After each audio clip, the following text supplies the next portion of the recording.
السلام علیکم۔ آج جمعرات ہے، جولائی کی 7 تاریخ۔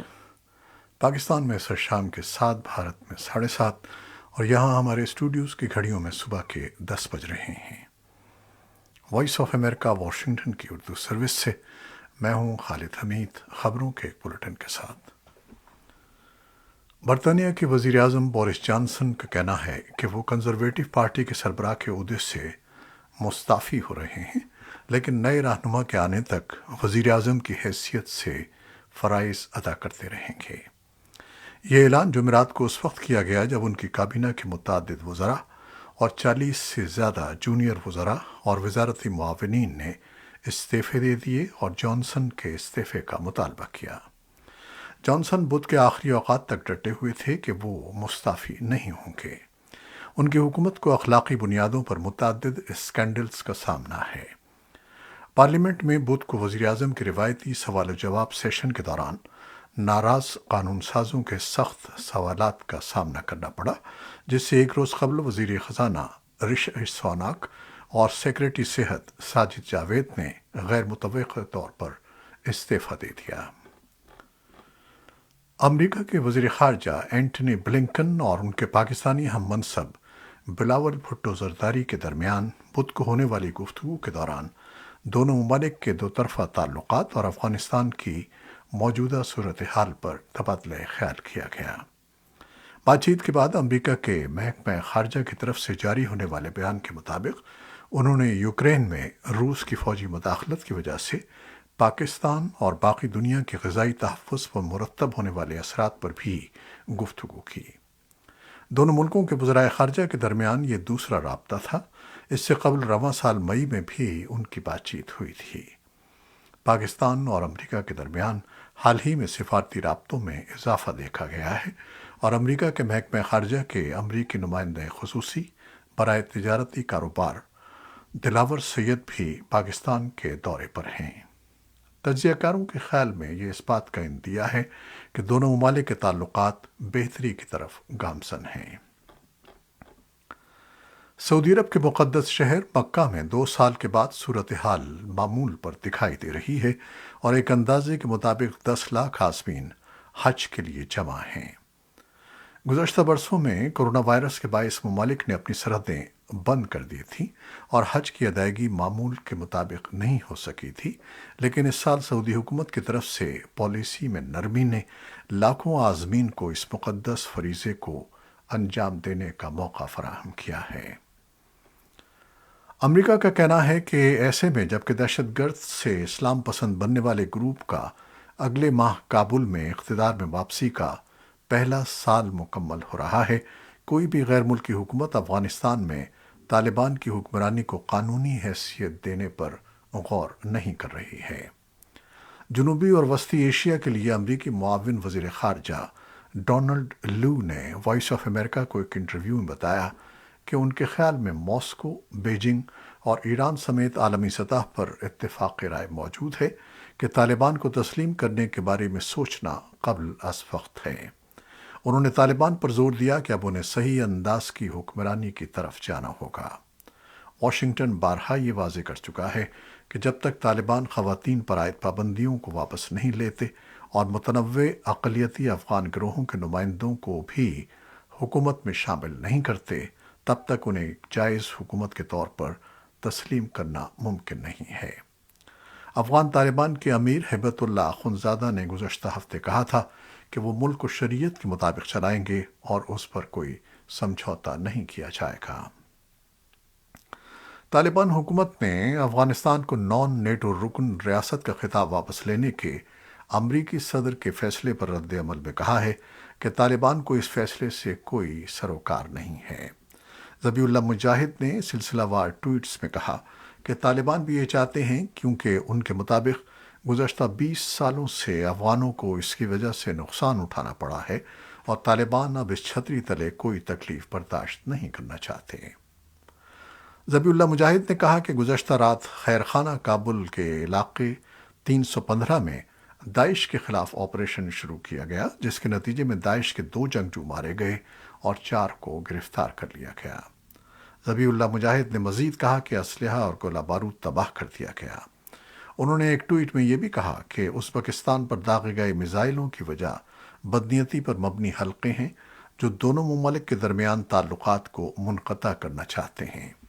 انہوں نے کہا کہ طالبان حکومت مجرموں کو تلاش کرنے کی کوشش کر رہی ہے اور انہیں انصاف کے کٹہرے میں لائے گی۔ ہیومن رائٹس واچ نے آج کہا ہے کہ طالبان کی سیکیورٹی فورسز نے مشرقی افغانستان میں داعش کی ایک شاخ کے مبینہ ارکان اور حامیوں کو سر عام پھانسیاں دی ہیں اور جبری طور پر لاپتہ کر دیا ہے۔ اگست سن 2021 میں طالبان کے اقتدار سنبھالنے کے بعد سے کابل کے مشرق میں ننگرہار اور کنڑ صوبوں کے رہائشیوں نے نہروں اور دیگر مقامات پر پھینکی گئی 100 سے زائد مردوں کی لاشیں دریافت کی ہیں۔ طالبان فورسز نے رات کے چھاپوں سمیت ان مکینوں کے خلاف تلاشی کی کارروائیاں کی ہیں جن پر داعش خراسان صوبے کے مسلح گروپ کے ارکان کو پناہ دینے یا ان کی حمایت کرنے کا الزام ہے۔ ان چھاپوں کے دوران طالبان فورسز نے رہائشیوں کو مارا پیٹا اور ایسے مردوں کو حراست میں لے لیا جن پر وہ الزام لگاتے ہیں کہ وہ ISKP کے رکن ہیں۔ یوناما کے قائم مقام سربراہ پورٹسل مارکس نے کابل پہنچنے کے بعد بدھ کو کابل میں طالبان حکام اور افغان سیاستدانوں سے ملاقاتیں کی ہیں۔ انہوں نے بدھ کو طالبان کے 2 نائب وزرائے اعظم ملا عبدالسلام حنفی اور مولوی عبدالکبیر اور عبداللہ عبداللہ سے ملاقات کی ہے۔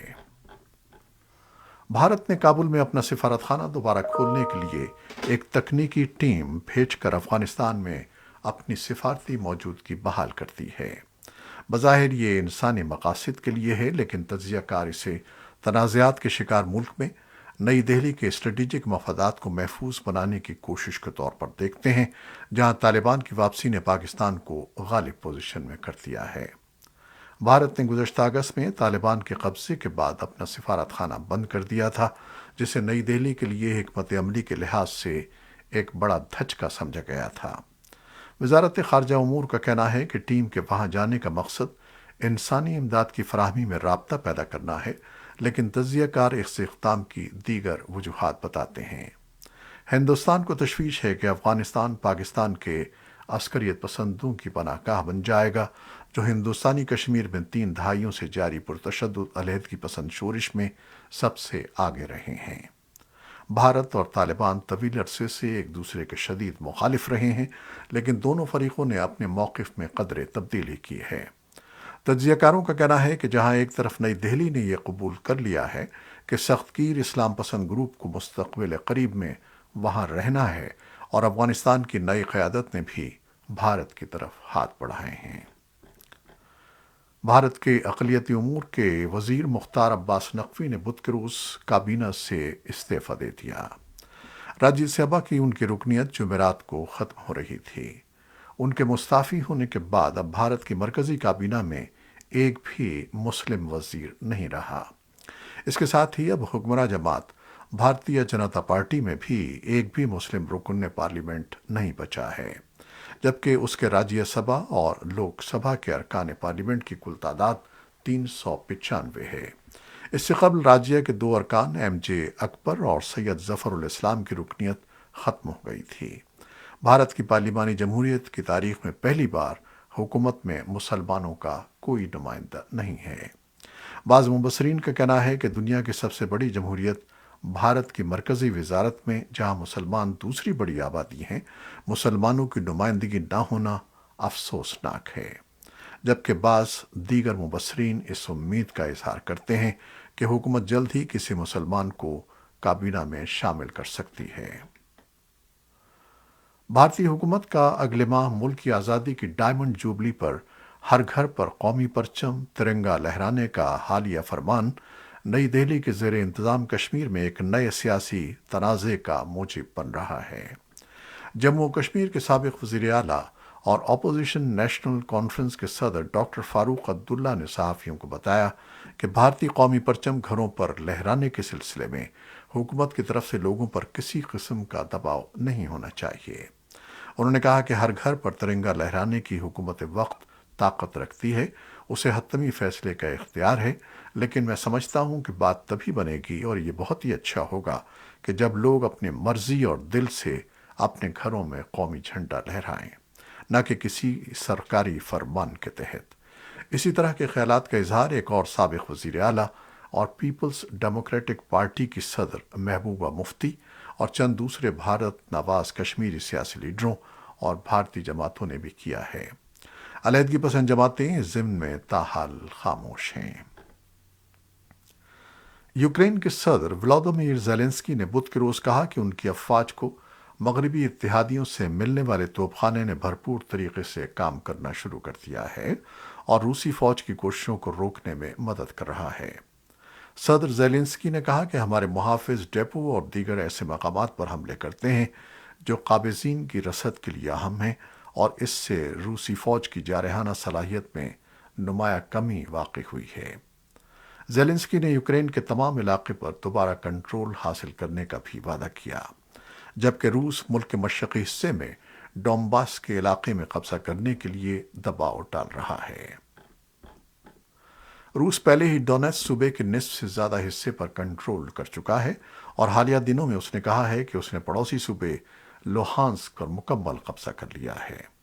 روس کے صدر ولادیمیر پوٹن نے کہا ہے کہ یوکرین پر فروری کے آخر میں کیے گئے حملے کا ایک اہم مقصد روسی زبان بولنے والے ڈونباس علاقے پر مکمل کنٹرول حاصل کرنا ہے۔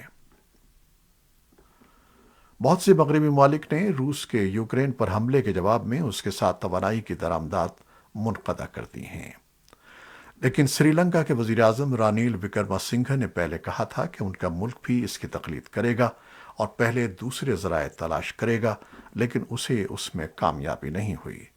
سری لنکا پہلے ہی روس سے تیل کی خریداری کر چکا ہے اور اس نے اشارہ دیا ہے کہ وہ مزید خرید کے لیے تیار ہے۔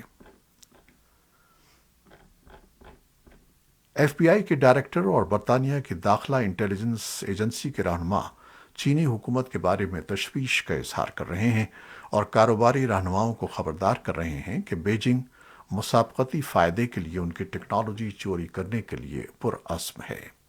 ایف بی آئی کے ڈائریکٹر کرسٹوفر رے نے چین کی طرف سے اقتصادی جاسوسی اور ہیکنگ کی کارروائیوں کے ساتھ ساتھ بیرون ملک اختلاف کو روکنے کے لیے چینی حکومت کی کوششوں کی مذمت میں سابقہ خدشات کی تصدیق کی ہے۔ U S food and drug administration نے بدھ کے روز کہا کہ اس نے کووڈ علاج تک رسائی کو بہتر بنانے کے لیے ریاستی لائسنس یافتہ فارماسسٹ کو فائزر کی گولی پیکسلووڈ تجویز کرنے کا اختیار دیا ہے۔ اس گولی کا استعمال شدید بیماری سے بچنے کے لیے نئے متاثرہ خطرے سے دوچار لوگوں کے علاج کے لیے کیا جاتا ہے۔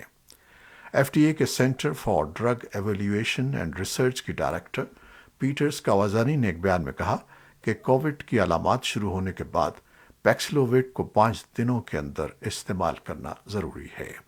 اس لیے سرکاری لائسنس یافتہ فارماسسٹس کو پیکسلووڈ تجویز کرنے کا اختیار دینا کچھ مریضوں کے لیے بروقت علاج تک رسائی کو بڑھا سکتا ہے۔